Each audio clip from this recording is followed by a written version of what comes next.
Hi, welcome back to another video. Hips hurting, knees clicking, back bugging out. The culprit could be a lack of ankle mobility. If you consider the ankle to be the first major joint that absorbs shock when your foot hits the ground, you can see why having full mobility is so important. If ankle mobility is lacking, that slack will be absorbed somewhere further up the kinetic chain and may contribute to pain at the knee, hip, or even lower back. I'm sharing with you in this video why ankle mobility is so important and the best ankle mobility drills. If you like this video, please click the like button below. Please leave your comments below and share this video. Hit the notification bell so you won't miss any of my future weekly video release. Please also subscribe to this channel. This is completely free of charge but will help the channel to grow. Thank you. When you squat, do you struggle to get your hips below parallel? Are your heels raising off the ground during a squat? Well, this could be due to tight musculature or tightness through the hips. A common and prevalent cause is restriction in ankle mobility. Ankle mobility is often neglected, but important for adequate performance of many movement patterns in your exercise and training. Improve your ankle mobility will significantly help you squat, improve your strength, and reduce your risk of injury. A lack of ankle mobility during squatting often translates to poor movement control higher up in your body. For example, poor ankle mobility during a squat can cause you to place more pressure through your toes, creating undue force and load through your knees. So biomechanically, this can also create poor alignment of your spine as your brain starts to compensate with movement to arch your lower back or to curve through your thoracic spine. Both of these compensations can lead to lower back pain. So what exactly is ankle mobility? Well, mobility is equal to strength plus flexibility. So ankle mobility refers to whether or not that combo pack exists in your ankle area. When someone has good ankle mobility, the muscle tissues, ligaments, tendons, and fascia surrounding the ankle joint are not tight and are able to move the way they should. To learn why ankle mobility is so important in a squat, or any closed chain movement where the foot is in contact with the ground, we must learn more about dorsiflexion and how it relates to the ankle. The ankle is a hinge joint and is only able to move on its own through one plane of motion. There are two movements within this plane. Plantar flexion is a movement or pointing of toes downwards, and dorsiflexion is when you point your toes up when your heels are in contact with the ground. Now, the reason why dorsiflexion is so important in ankle mobility is because it allows for the tibia, that is the shin, to move forward relative to the position of the foot. And this is crucial for correct body positioning and the efficient production of force. So, what causes the lack of ankle mobility? First of all, is ankle joint restrictions. And also because we sit too much. This leads to flexibility issues with the gastrocnemius and the soleus complex, that is the muscles of the calf. Prolonged sitting, which causes tightening of the hip flexors, leading to lower cross syndrome, commonly known as anterior pelvic tilt posture. And this can also be caused by flat foot, pregnancy, and abdominal obesity. This brings the body's center of gravity forward, which causes the ankle to plantarflex in an attempt to balance it out. Wearing high heels means the muscles along the bottom of your feet are in a slightly shortened position all day. Doing this long term can affect our ability to lengthen those muscles responsible for bringing our ankles into dorsiflexion. Plus, most shoes these days are cushioned. Comfortable, sure, but these foot mattresses take over the job that the muscle in our feet and ankles should be doing, that is supporting our bodies.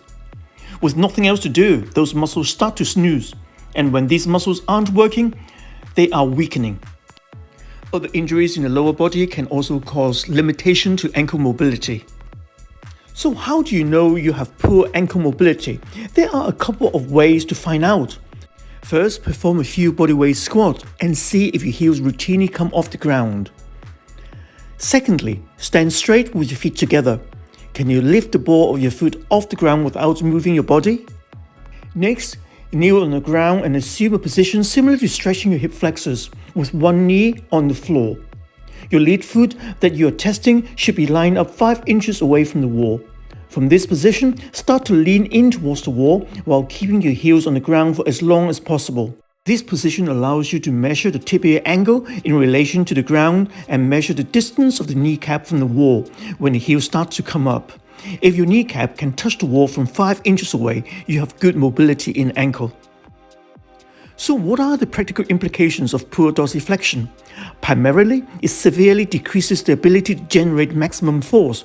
Here is a list of injuries that can be caused by poor ankle mobility, which include plantar fasciitis, knee pain, and lower back pain. Clearly, you can see the importance in spending time working on ankle mobility to improve dorsiflexion. Here are a number of exercises to help you to get started. First, you need to release the tightened tissue. Sit on the ground, grab a foam roller, place one leg on the roller, just above the ankle. Roll up and down the entire length of your calf and Achilles tendon for 1 minute. If you hit a tender spot, pause and focus on this area for 10 to 20 seconds. You can turn your body to the side and hit both the medial and lateral aspect of your calf. And you can add in active movements during the rolling, such as actively dorsiflexing the foot or performing ankle circles. Instead of using a foam roller, you can also use a kettlebell. Sit with your leg extended in front of you and a kettlebell position, handle up next to one leg. Lift your leg and rest your calf on the kettlebell handle just above your Achilles tendon, a few inches above your ankle. Think about pressing your calf down into the handle to increase the pressure, and then rock the muscle from side to side and up and down, massaging it on the handle. For even, cross your other ankle on top of this one. After a few rocks in each direction, shift the kettlebell another 2 inches up your calf and repeat.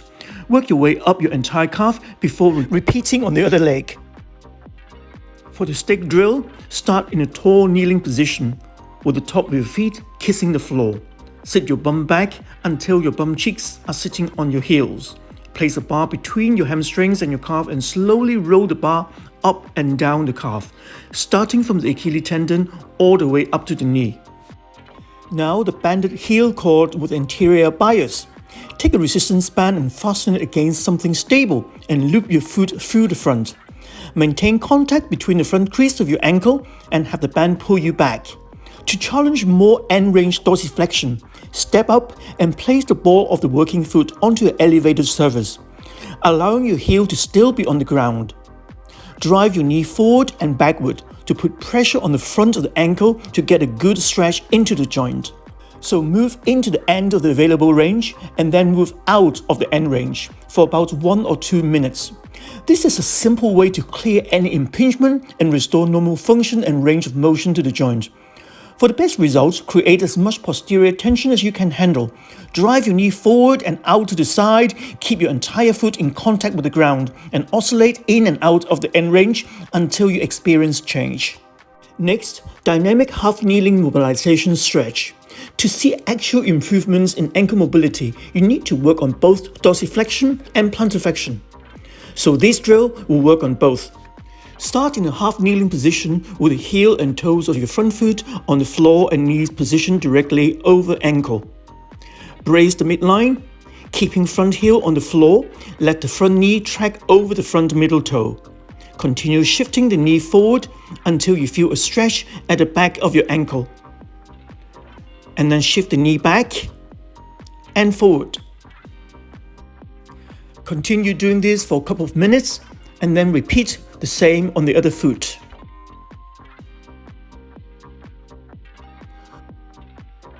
With a static heel sitting stretch, simply start in a tall kneeling position with top of your feet kissing the floor. Now sit your bum back until your bum cheeks are sitting on your heels. Stay in this position for as long as comfortable, maybe 1 or 2 minutes. The yoga downward facing dog is a great way to improve your dorsiflexion, and this is a great exercise in order to stretch out potentially tight calves as well as the Achilles tendon, both likely to limit the ankle mobility and the ability to dorsiflex. Bending your knees and pedaling your feet to dynamically stretch the calf and to mobilize the ankle joint.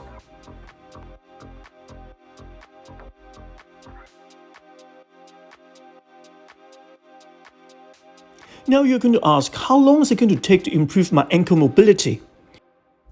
Do the above exercises every day and you should feel the results pretty quick. Think about 2 to 4 weeks. But it takes years for your ankle to become less mobile, so don't expect your mobility to return after one stretching session. So you need to be patient and be consistent with your work. See you at the next video. Thank you. Thank you for watching until the end. If you like this video, please click the like button. Please leave your comments below and share this video. Hit the notification bell so you won't miss any of my future weekly video release. Please also subscribe to this channel. This is free of charge but will help the channel to grow. If you're interested in improving your health and fitness or losing weight, if you suffer from or wish to prevent back pain, please take a look at my book, which is now available from Amazon worldwide. Thank you.